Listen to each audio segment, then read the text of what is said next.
야고보서 5장 1절에서 6절까지 나옵니다. 그럼 이런 물질에 관한 말씀을 통해서 은혜를 받고자 합니다. 제가 토요일날 보면은 아침에 그 KBS에서 보니까 남부구창이 있잖아요. 네. 남부구창에 저로서 좀 재밌더라고요. 그래서 유심히 좀 보는데 안타까운 것은 항상 보면은 우리가 남북이 한민족이잖아요. 한민족인데 저쪽에서는 저희 70년 동안 저렇게 이질적인 삶을 살고 그리고 참 그들의 그 사는 모습이 너무도 고통스러운 그런 모습이 안타깝기만 하는 거죠. 그런데 그 중에서 이제 그 탈북자 이야기가 좀 나왔는데 탈북자가 보니까 탈북자가 한국에서 보면은 이리저리 많이 속고 살아요. 그래서 많이 사기를 당하기도 하고. 근데 이제 이분 보니까 이제 여기서 돈을 벌어가지고 보안에 어떻게 보내가지고 그 가족들을 돌보고 하는 모양이에요. 근데 돈을 더 벌고 싶은 마음에서 다단계가 뭔지고 모르고 들어갔다가 재산을 다 날려버린 거예요. 그래가지고 이제 그걸 막 펑펑 울고 하는 것을 봤는데 우리가 이 세상에 보면은 항상 강자가 있고 약자가 있어요. 어떻게 보면은 약한 사람들을 속여서 어떻게 착취하려고 하는 이런 약한 마음이 우리 인간이 사는 세상 속에 끊임없이 있는 겁니다. 그런데 그것이 보면은 거기만 있는 게 아니라 교회 안에도 그런 경우가 있기 때문에 여기 물질에 관해서 이야기합니다. 오늘 우리가 이렇게 본문의 내용을 보면은 부자들에 관한 이야기예요. 그런데 부자는 꼭 부자가 물질적으로 돈이 많이 가지고 있는 부자만이 아니라 부자는 힘 있는 사람입니다. 강한 사람이에요. 그렇게 부자와 가난한 사람을 대표로 해서 힘 있는 강한 사람과 약한 사람의 약자에 대한 이야기를 하고 있는 것이 오늘 본문의 말씀이에요. 먼저 1절을 보면은 뭐라고 합니까? 부자들에 대한 경고의 말이 먼저 나와요. 들으라. 이거는 지금 계속적으로 이 교회 안에 있는 성도들이요. 근데 꼭 성도들만도 아니에요. 부한 자들아, 너희에게 임할 고생으로 말미암아 울고 통곡하라. 그렇게 이야기하고 있습니다. 부자들에게 한 경고예요. 왜 부자들에게는 경고냐면은 지금 그 당시에 이 사회 속에서는 어떤 사람입니까? 부자들은 땅의 그 지주들이에요. 지주들. 많은 이 농토를 가지고 있는 지주들인데 지주들이 가난한 자들 주로 보면은 핍박하고 박해하고 이런 일을 많이 하는 겁니다. 근데 그들에 대해서 지금 이야기하고 있는 거예요. 그들에 대해서 경고하고 있는 거예요. 우리가 여기 보면은 부자들에 대해서 이야기하고 있는데 누구나 다 보면 어떻습니까? 부자가 되고 싶은 그런 마음이 있지요. 그런데 문제는 뭐냐면은 부자가 되고 싶은 마음, 재물을 많이 가지고 있으면은 그것이 재물을 의지하는 그런 경향이 있는 거예요. 부자가 되고 싶은 마음은 누구나 있는데 그 재물을 이 돈을 쫓아가고 돈에 대해서 지나치게 집착하면은 하나님과 관계가 멀어지게 되는 거예요. 신앙생활이 문제가 생기는 겁니다. 그래서 그런데 이야기를 하는 거예요. 부자에 대한 지나치는 갈망, 그런 부러움을 가지고 있는 사람들에게 그들에게 경고하면서 동시에 그것이 반대로 뭡니까? 가난한 사람들, 힘없는 사람들, 어려운 사람들에게 위로의 말을 주고 있는 겁니다. 자, 그래서 뭡니까? 한 말이 그래요. 너희에게 임할 고생으로 말미암아 울고 통곡하라. 그렇게 이야기하고 있는 겁니다. 부자에게 준 경고가 그거예요. 여기는 임할 고생이에요. 지금은 내가 부자여가지고 돈이 많아 그러니까 어려움이 없는 것 같아요. 그런데 그들이 뭐라고요? 앞으로 임할 고생이 있다는 겁니다. 고통이 있다는 거예요. 그러면은 우리가 보면은요, 일반적으로 왜 부자가 되려고 합니까? 돈이 많으면은 우리는 삶이 행복하다고 생각하잖아요. 그런데 돈이 많은 것이 꼭 행복하느냐? 그건 아닌 것 같아요. 일반적으로 보면요, 돈이 많으면은 친구 사귀기가 쉽지 않습니다. 저놈이 내 돈 보고 있구나. 그런 생각을 해요. 그렇기 때문에 오히려 그 돈이 많은 것이 오히려 약점일 수도 있는 겁니다. 그런데 어디 그 풍요의 빈곤이라는 그 책에 보면은요, 가난하고 못 배운 사람들이 더 행복해하는 그런 행복에 대한 만족도가 높다는 그런 이야기가 들려요. 그러니까 우리의 삶에서 행복이 꼭 돈이 우리 행복 기준이 되는 것은 아니다 하는 것을 이야기해주고 있는 겁니다. 그런데 본문에서 이야기하는 것은 무슨 돈이 많아서 행복하냐 아니냐, 그것이 묻는 것이 아니에요. 돈이 많아가지고 편리하잖아요. 그러니까 그것이 돈이 많아서 행복하다고 느낄 수도 있는 겁니다. 그런데 문제는 뭐냐면은 그가 돈을 많이 가지고 있고 부여를 추구하는 그 사람이 마음에 하나님에 대한 올바른, 하나님 앞에서 올바른이 아니야, 그것을 이야기하는 겁니다. 하나님 앞에서 많으냐 아니냐. 우리가 성경에도 보면은 선한 부자들 많이 있잖아요. 아브라함도 있고 뭐 다윗도 있고 욥도 있고 빌레몬도 있고 자주장사 누리야도 있고. 근데 그 문제는 돈 자체가 아니라 돈을 사랑하는데 돈을 지나치게 사랑하게 되면 그것이 악의 뿌리가 되는 겁니다. 일반적으로 돈을 많이 추구하면은 어쩝니까? 어떻게든지 그것만 쫓아가면은 하나님으로부터 멀어지는 겁니다. 그래서 그걸 지적하는 거예요. 돈만 쫓아가면은 잘못된 방법으로 어떻게든지 돈만 벌려고 하니까 없는 사람들을 착취하고 속이고 이런 경우가 많이 있는 거예요. 방법이 잘못된 거죠. 그런 사람들을 찝니까? 그러니까 모르는 사람들, 법을 모르는 사람들 아니면은 이 사회에 적응이 안 된 사람들, 이런 사람들에게 여러 가지 어려움을 주는 거죠. 거기에 대해서 이야기하는 겁니다. 너희에게 임할 고생으로 말미암아 울고 통곡하라고 그렇게 경고의 말씀을 주고 있는 거예요. 일반적으로 보면은 무엇인가 자기가 가지고 있는 것이 있으면은 그것을 의지하려고 하는 거 있어요. 돈이 많으면 돈을 의지하려고 그러고, 이 키가 크고 힘이 세면 어떻습니까? 자기 힘을 의지하고 힘을 과시하고 싶어요. 그러니까 그런 사람들이 싸운 겁니다. 내가 힘이 없고 약한 사람들은 싸울 일이 없어요. 내가 먼저 굽혀버리니까. 얼굴이 이쁜 사람들은 또 공부하기 힘들어요. 왜냐면은 얼굴이 이쁘면은 자꾸 추근되는 사람이 많으니까 공부를 못한 겁니다. 그러니까 오히려 이런 것이 약점이 될 수가 있는 거예요. 그럼 우리 신앙생활에도 마찬가지예요. 하나님을 믿는데 걸림돌이 되는 것이 뭐라고요? 재물이 우리 하나님을 믿는데 걸림돌이 될 수 있다. 그런 이야기가 오늘 이 본문을 통해서 우리에게 해주는 겁니다. 그래서 성경에서 보면은 이 부자들에 대해서 재물의 위험성에 대해서 자꾸 이야기를 하고 있어요. 그것을 우리가 한번 보는 겁니다. 마태복음 6장 24절 보면 성부잡기 있지요. 거기 보면 뭐라고 했냐면은 한 사람이 두 주인을 섬기지 못할 것이니 혹 이를 미워하고 저를 사랑하거나 혹 이를 중히 여기고 저를 경히 여김이라 너희가 하나님과 재물을 금하여 섬기지 못할 것이다. 그랬어요. 사모님 이거 하나 갖다 주세요. 다 하나에 꽂아 있는데 여기 보면은요, 이 재물을 만문이라고 그러거든요. 그런데 재물의 신도 만문입니다. 그러니까 하나님과 재물의 신을 같이 겸하여 섬기지 못하는 거예요. 여러분, 그 재물이요, 이상하게 힘이 있어요. 내가 신앙생활하면서 어떻게든 돈을 많이 벌었잖아요. 그러면은 돈을 의지하는 힘이 있어요. 돈이 나를 끌어들이는 힘이 있는 겁니다. 그래서 하나님으로부터 멀어지게 하는 그런 경우가 많이 있는 겁니다. 우리가 그 주변에서 많이 보는 거예요. 그러니까 내가 재산이 많고 돈이 많은 사람일수록, 돈이 많을수록 거기에 비례해서 나의 신앙이 커져야 돼요.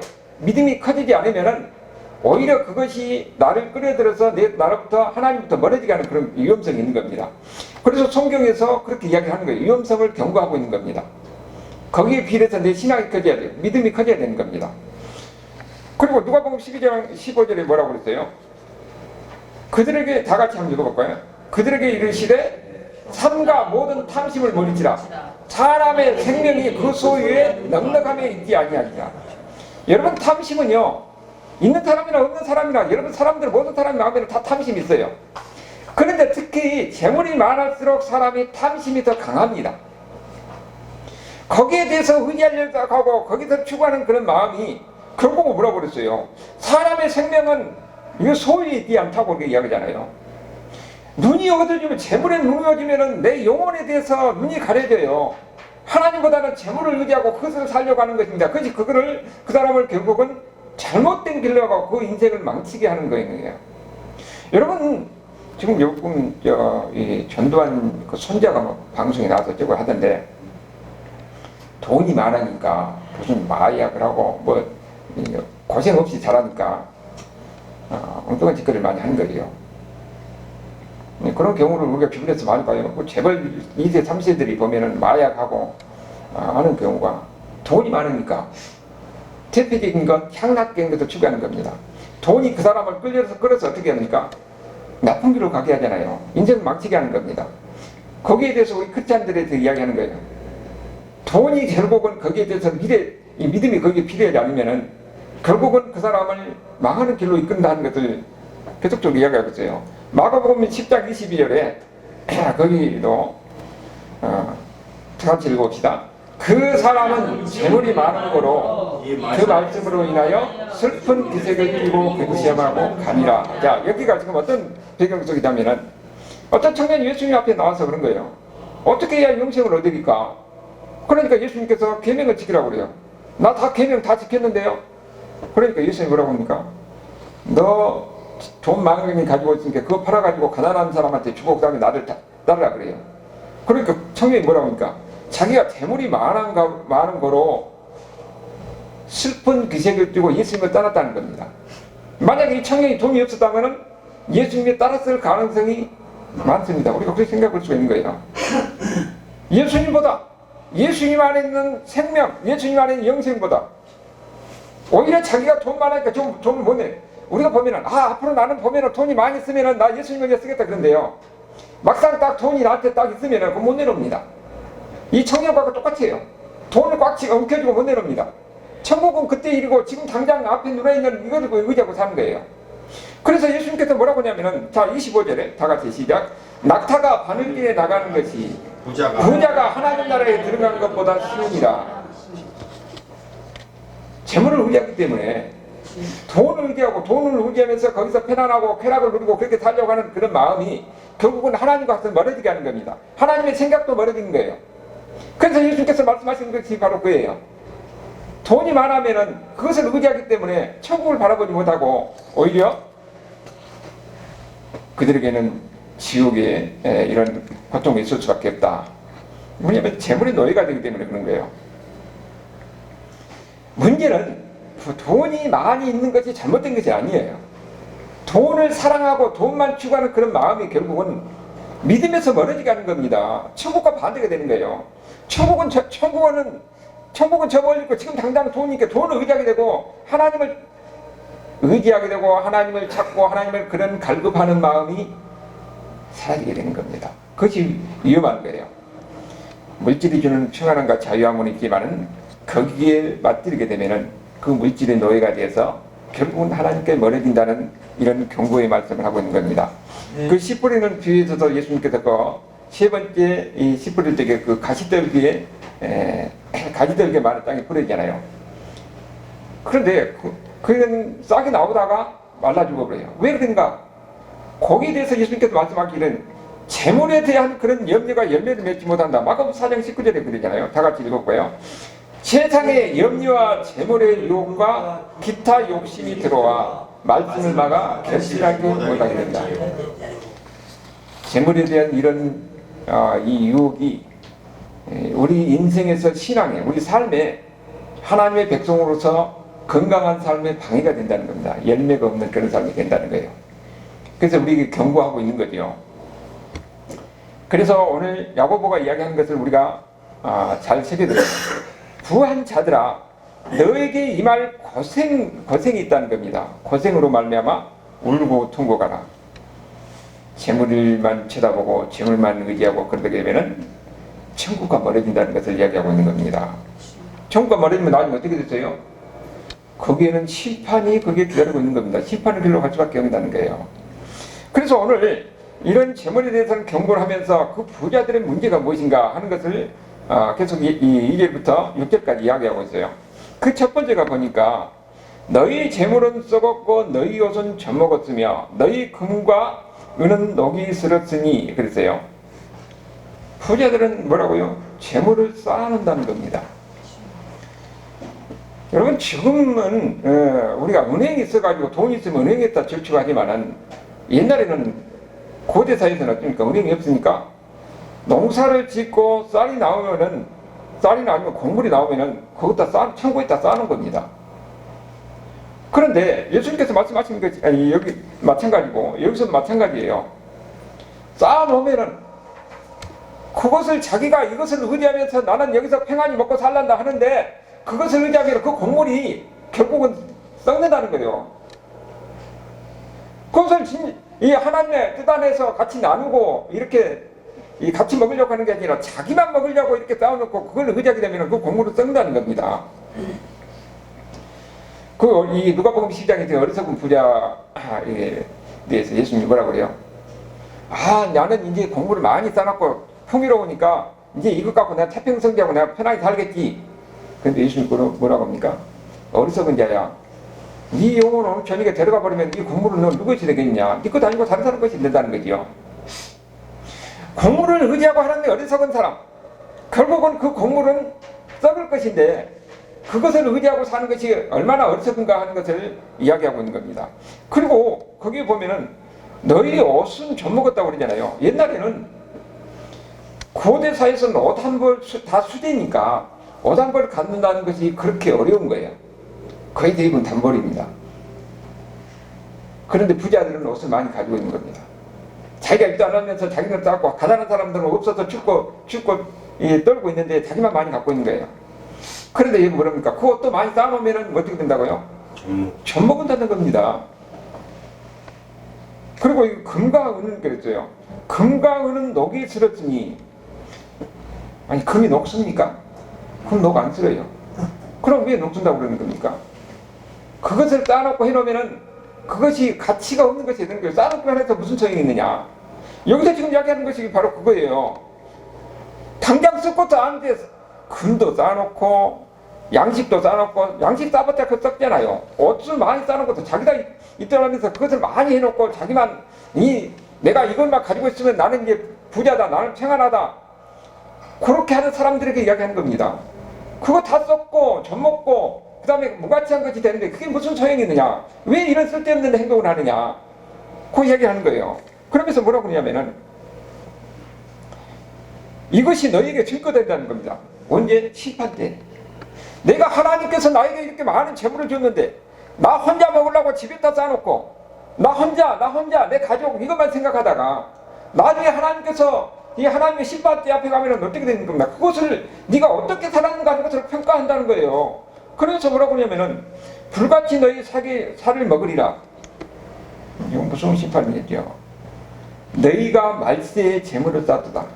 없어질 재물을 가지고 이 세상에 없어질 세상에서 이렇게 쌓아가지고 그것이 너에게 무슨 유익이 되겠느냐 하는 이야기하는 거예요.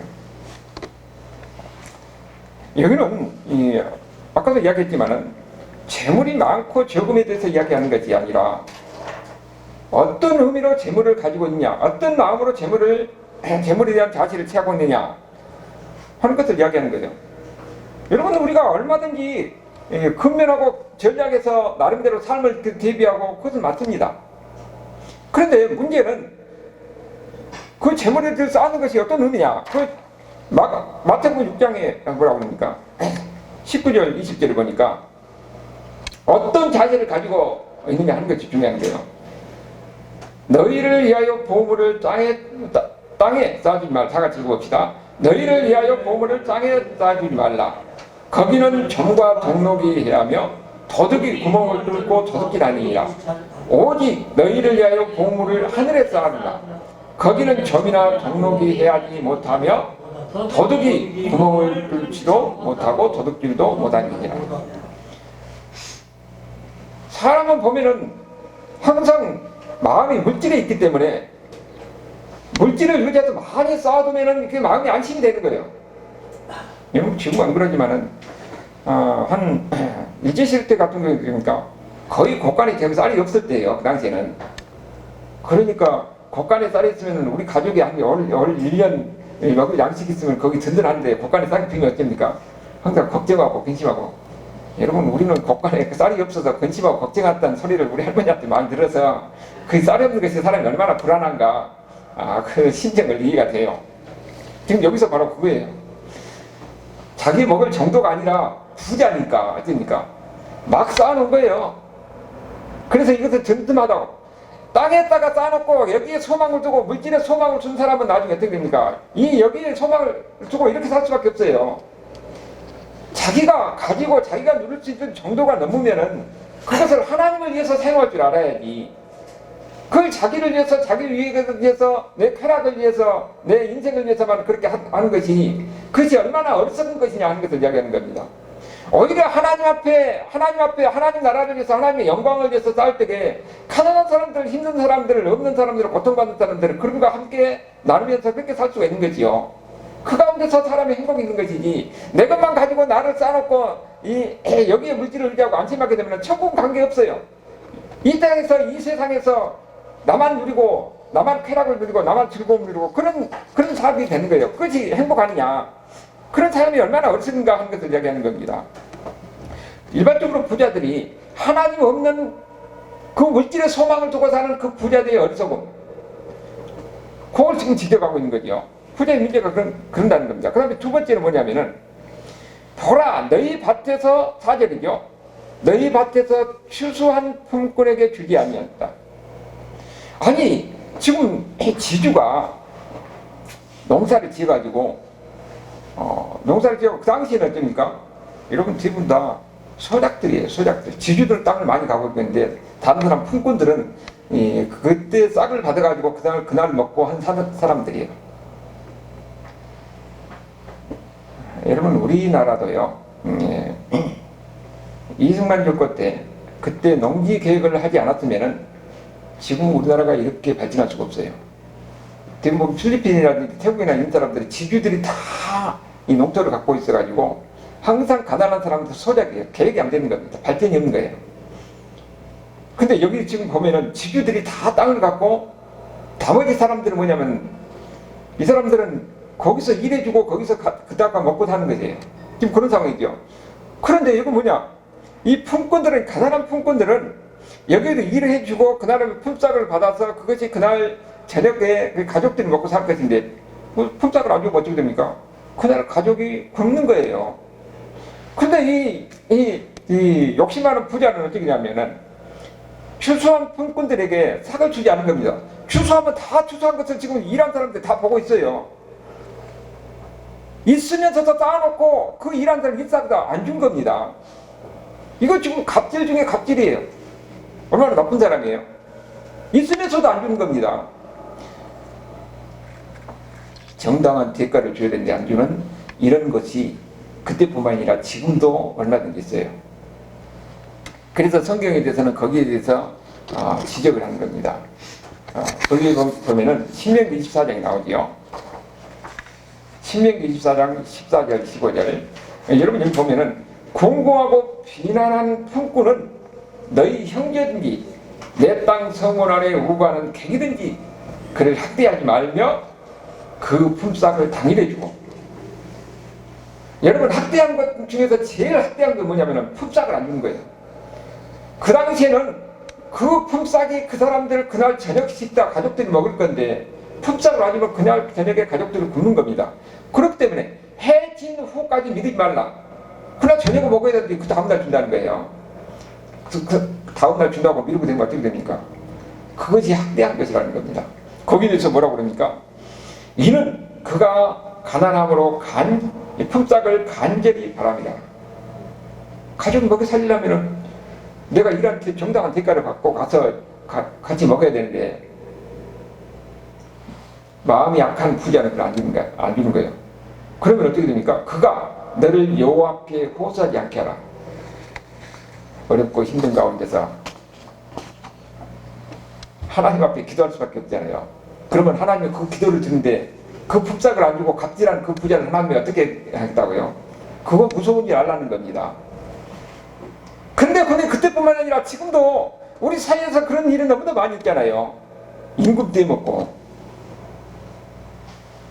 그리고 제가 이렇게 하나 보니까 옛날 걸 지금은 모르겠는데 조선작들이 20년 전인가 한국에 와가지고 돈 벌어갖고 가려고 하는데 그 일하는데 공사판에 보면은 식장인가 뭐 있더라고요. 그 사람들이 돈을 받아갖고 그 사람 임금을 준 모양이에요. 자기가 서울 가서 준다 해갖고 따라가고 그러더만은 도망가 버렸어요. 임금 다 떼먹은 겁니다. 그런 일이 비일일이 있다는 거죠. 아까 탈북자 마찬가지로 아무것도 무지한 게 없는 가운데 그 약자들, 무지한 사람들을 그를 이용해가지고 착취하고, 그것이 보면은 당장은 내가 이익을 취해서 내가 편한 것 같지만은 하나님은 그들의 울부짖는 그들의 눈물을 하나님은 기억하고 있는 겁니다. 하나님을 아는 사람들은 그걸 주의할 줄 알아야 돼요. 근데 세상에 하나님을 모르는 사람들은 자기 맘대로 자기 멋대로 자기가 많이 가지고 누리면은 그것이 내가 지금 배부르고 내가 지금 편안하다 그렇게 생각하는 겁니다. 그런데 거기에 대해 하나님이 분명한 심판이 있다는 것을 이야기하는 거예요. 여기서도 그렇잖아요.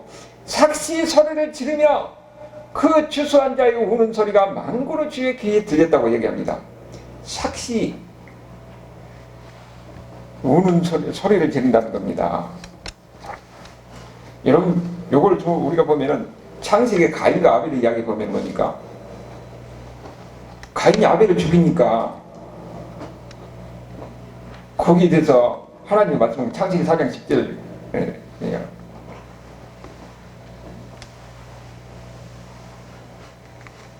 거기 했는데, 우리가 그 위에도 보면은 그 레위기에도 이야기하죠. 이웃을 업어가지 말고 착취하지 말라. 그 다음에 잠언도 그랬죠.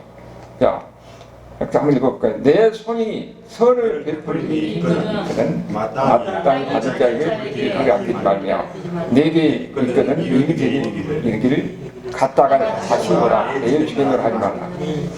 여러분 보면 이웃사랑은요, 이웃사랑은 여러분 대단한 건 아닙니다. 그 사람들에게 정당한 권리를 인정해 주는 것이 바로 이웃사랑이에요. 야고보가 지금 계속 이야기하는 것은 우리가 하나님을 사랑한다 하면서도 이웃을 사랑하지 않으면 그것은 진정으로 사랑하는 것이 아니에요. 내가 대단한 것을 하는 것도 아니에요. 그들의 정당한 권리를 인정할 줄 아는 이런 사람이 되어야 된다는 겁니다. 그것이 바로 이웃사랑이에요. 그래서 그들에게 만약에 정당한 권리를 있음에도 불구하고 그걸 주지 않으면 어쩐다고요? 삭시 소리를 지른다고 하잖아요. 그래서 그 이야기가 나오는 겁니다. 창세기 4장 10절에 보니까 이르되 내가 무엇을 하였냐, 내 아우 핏소리가 땅에서부터 오는데, 핏소리가 땅에서부터 호소한다는 겁니다. 하나님 그걸 들으신다는 거예요.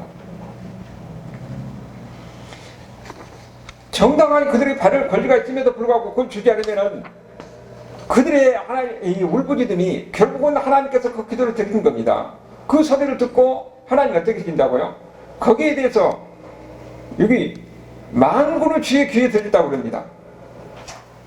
만군의 주라는 군사적인 용어로 사용하는 거예요. 모든 것을 주관하신 하나님이 그들의 고통, 그들의 아픔 소리를 다 듣고 나중에 돼요.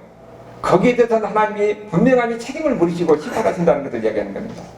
내가 지금은 당장 내 유익을 위해서 내 욕심 가운데서 저 사람의 정당한 권리를 무시하고 내 것을 착취하고 이익을 받았지만은 거기에 대해서는 하나님은 분명하게 책임을 물으신다. 마지막 심판 때 거기에 대해서는 그들의 행위를 낱낱이 다 드러나게 하셔서 거기에 대해서 심판하신다는 것을 이야기하고 있는 겁니다. 그 심판에 대한 두려움이 있다면은 그걸 모르기 때문에 그렇게 나름대로 갑질을 하고 그렇지요. 그걸 안다면은 우리가 하나님에 대한 두려움 속에서 그렇게 할 수가 없는 거예요. 그래서 우리가 이야기하는 겁니다. 하나님을 아는 사람들은 그런 우리가 하는 모든 행동에 대해서도 하나님께서 책임을 지고 심판하신다는 것을 분명히 알아야 된다는 거예요. 부자들에게 그렇게 이야기하고 있는 겁니다. 그래서 이것을 아는 것이 하나님은 이렇게 하신다는 것을 아는 것이 하나님에 대한 두려움을 갖는 거죠. 우리가 이 사람이 마음이라는 것은 그렇게 선한 것이 없어요. 선한 사람이 없어요. 마음은 다 악하고 부패합니다. 근데 하나님을 무서우니까 악을 못하고 지혜를 못 되는 거죠. 그러니까 하나님을 무서운 줄 알라는 거예요. 만군의 주께서 모든 것을 다 보고 계신다. 그들의 가난한 사람들, 힘든 사람, 어려운 사람들이 그들의 고통과 그들의 아픔을 가지고 기도하고 하나님 앞에 호소하면은 하나님께서 그걸 들으신다는 거예요. 그 얘기를 하고 있는 겁니다. 그 다음에 이제 세 번째가 5절을 보니까 너희가 땅에서 사치하고 방종하여 그랬어요. 지금 보면은 돈이 많을수록 사람이 사치하고 방종합니다. 방종한다는 건 뭡니까? 내가 내 마음대로 사는 거예요. 내 것 가지고 내 마음대로 산다는 겁니다. 아니 가면 우리가 가만히 생각을 그러잖아요. 아니 내가 재산이 있으니까 돈이 많으니까 이거 갖고 얼마든지 누릴 수 있는데 그건 맞아요. 전도서에서 그랬습니다. 하나님이 주신 분복으로 거기서 즐거워하고 기뻐하며 누릴 줄 아는 거예요. 하나님이 주신 분복으로 우리가 누리고 그리고 거기서 즐기는 것은 그건 맞아요. 그런데 그러면은 방종하고 내가 하나님께서 주신 분복으로 누리고 즐거워하는 것은 차이는 뭡니까? 그 안에 하나님을 인정하느냐 아니냐예요. 하나님 안에서는 하나님께서 주신 복을 얼마든지 우리가 누릴 수가 있는 겁니다. 이 세상에 보면은 지혜가 있고 또 열심히 일해서 얼마든지 많은 것을 소유한 사람이 있어요. 예수 믿는 사람도 보면은 게으르고 나태하고 어리석고 그래가지고 재산을 줘도 지킬지도 모르는 사람이 있는 겁니다. 그래서 하나님이 내 주신 분복 안에서 하나님이 내게 이것도 하나님 내 복이구나. 없으면 없는 대로 있는 대로 하나님 앞에서 그 감사하고 사는 것이 하나님 안에서 그렇게 누릴 줄 아는 것이 그것이 지혜로운 삶인 거죠. 전도서에서 이야기하는 것은 바로 그거예요. 그걸 우리가 대표적으로 볼 수 있는 것이 뭐냐면은 에덴 동산에서 하나님께서 어떻게 하셨습니까? 동산 안에 있는 것은 모든 것을 다 내가 먹고 즐기라고 그랬잖아요. 누리라고 그랬습니다. 그러니까 내가 수고하지 않는 것도 하나님께서 은혜를 주신 거예요. 그러니까 내가 얼마든지 이것을 누리고 살 수가 있는 거예요. 근데 단 하나의 조건이 있습니다. 동산 중앙에 있는 선악을 알게 한 나무 실과를 먹지 마라. 이것은 하나님의 말씀을 지키는 거예요. 이 말씀을 계명을 지키는 겁니다. 그러면은 하나님의 말씀을 지키면은 하나님의 말씀 안에서 얼마든지 내가 이것을 하나님께서 준 복을 내가 누리고 살 수가 있는 거예요. 그런데 방종은 뭡니까? 하나님이 먹지 말라고 한 것을 먹는 거예요. 결국 거기서는 이 에덴 동산에서 쫓겨나서 추방당하잖아요. 이게 바로 방종입니다. 하나님이 지키라고 하는 것을 지키지 아니하고 내 것이니 내 마음대로 내 것이니까 내가 인생대로 즐기고 살겠다. 결국은 그것이 방종이고 그것이 인생을 망하게 하는 것이라는 겁니다. 여러분 시간도 마찬가지입니다. 하나님은 우리에게 이렇게 시간을 줬잖아요. 여러분 이것이 전부 다 하나님이 주신 거예요. 하나님이 주신 것은 뭐냐면은 하나님이 주신 것 중에서 일주일에 하루는 하나님 앞에 예배를 드리는 겁니다. 그러면 나머지 시간이 복이 있는 겁니다. 그리고 우리가 항상 하루도 마찬가지예요. 오늘 하루도 하나님께서 주신 걸 감사합니다. 그런데 첫 시간은 하나님 앞에 드리는 마음을 가져야 돼요. 그래서 새벽 예배 하는 거 중요합니다. 새벽 예배 안 나가면 어떻게 해요?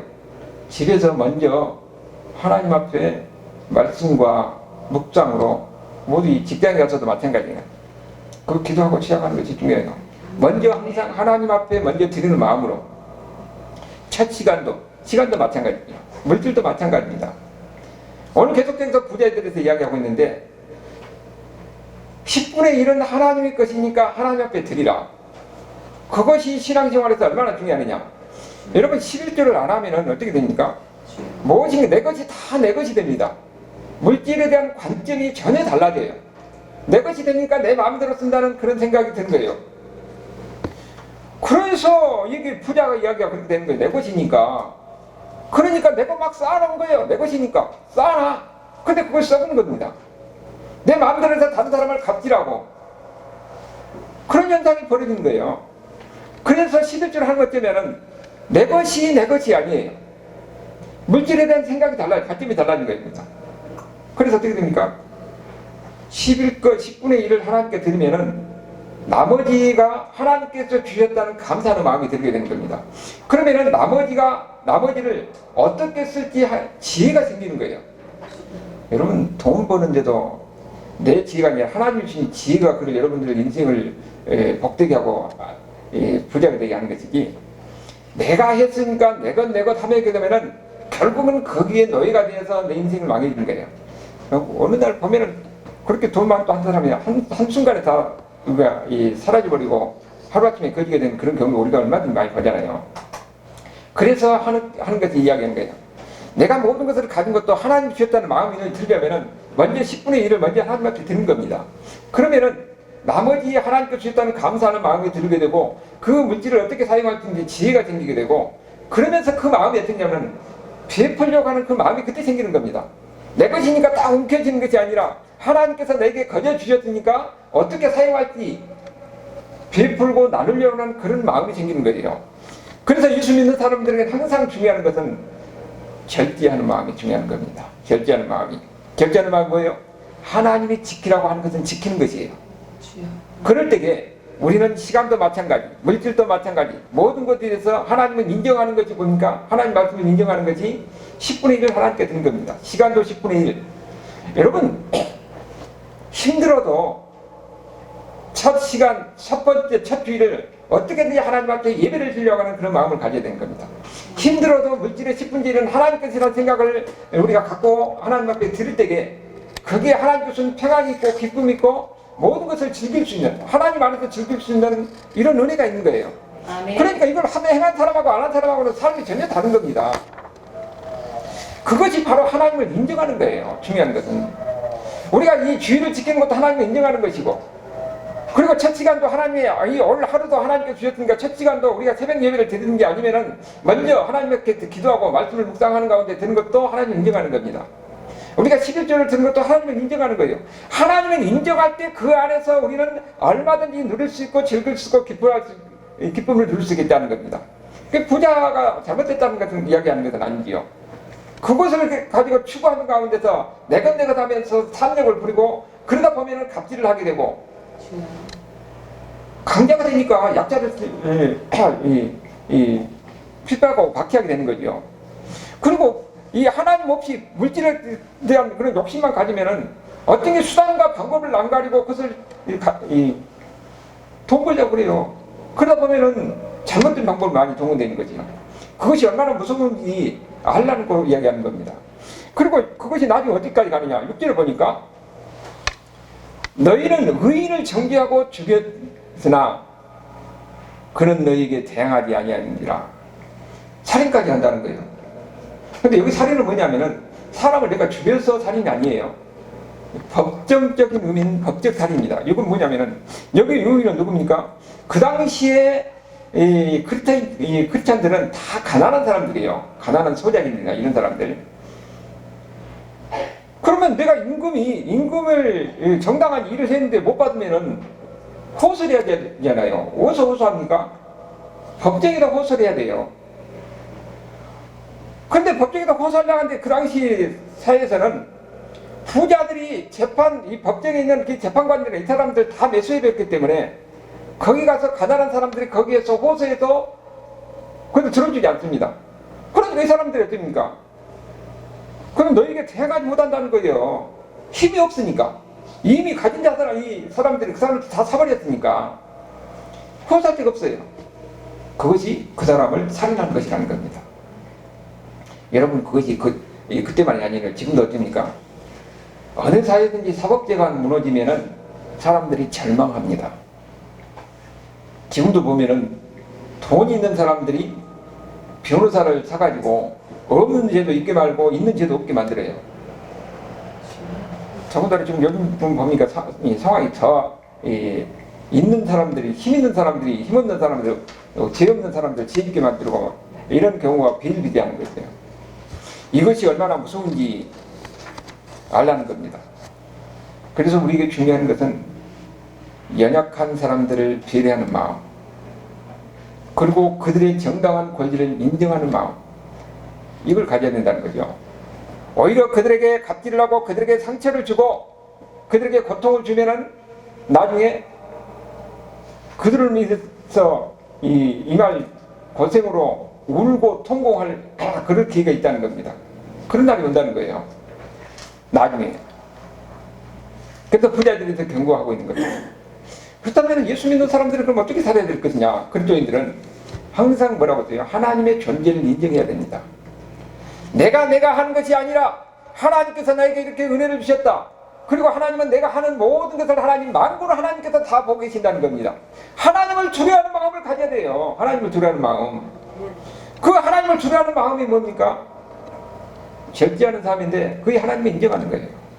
그래서 우리가 어떻게 살아야 할지 디모데전서 6장 9절 10절에서 이야기하고 있어요. 자, 부하려 하는 자들, 부하려 하는 그런 마음이죠. 시험과 올무와 여러 가지 어리석고 해로운 욕심에 떨어지나니, 부자 되려고 하는 마음은 누구나 다 있는데 문제는 지나치게 이 물질에 대해서 추구하고 탐욕을 부리고 거기만 바라본 사람은 어떻습니까? 거기에 올무가 걸리는 겁니다. 여러분, 재물이라는 게 세상에 보면은 지금도 보니까 어떻습니까? 돈을 벌려고 아파트 전세 계약도 사기라고, 이미 보니까 지금 무슨 이 전세 사기를 당해가지고 절망해서 자살한 사람도 나오고 그러던데, 돈에 욕심 뭐니까 다른 사람들 속여가지고 자기만 열리려고 하는, 거기에 완전히 눈이 멀어버린 거예요. 지금 이런 사람이 이런 경우가 있는 겁니다. 그러니까 그런 마음을 가진 사람들이 얘기하는 거죠. 사람을 뭡니까? 파멸과 멸망에 빠지게 하는다. 그거 우리 지금 얼마든지 현실을 보고 있는 거죠. 돈을 사랑하면 그래서 일만하게 부르다. 마음이 문제예요, 마음이. 그것만 지나치게 보면은 거기에 매몰돼가지고 하나님 무서운 줄 모르는 겁니다. 그래서 저 사람이 어떻게 됐든지 그것을 물질을 추구하려고 하는 그런 마음이 결국 그 인생을 망치게 하는 거죠.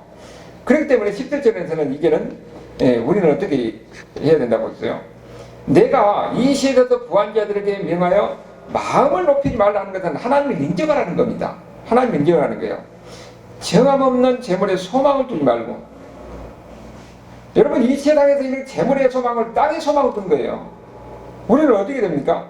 하늘의 소망을 둬야 돼요. 아멘. 하늘의 소망을 둔 사람들은 이것이 다 하나님 것이라는 인정하면서 지나치게 거기에 집착하지 않아요.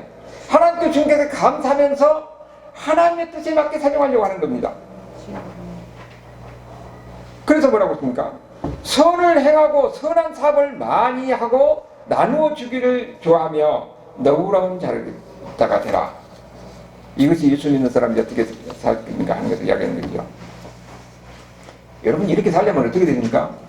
물질에 대한 올바른 생각을 가져야 돼요. 물질에 대한 올바른 생각을 가지려면 먼저 하나님께서 인정해야 됩니다.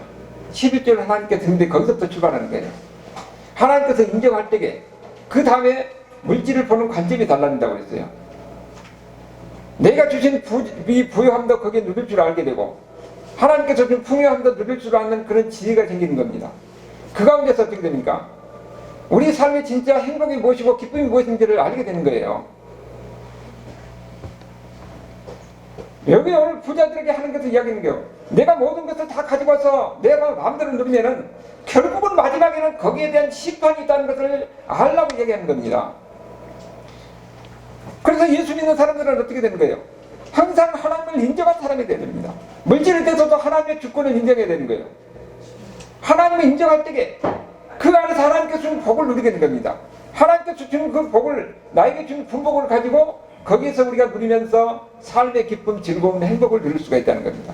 우리 모든 사람들은 하나님께서 주신 그 여건 속에서, 여러분, 우리가 행복이 돈이 많이 있어서 행복하고 돈이 없어서 불행하고 그건 아니에요. 어떤 상황에서 하나님을 인정하고 사는 것이 중요합니다. 하나님을 인정하면은 그 안에서 하나님께서 누리는 복을 누릴 수가 있는 거예요.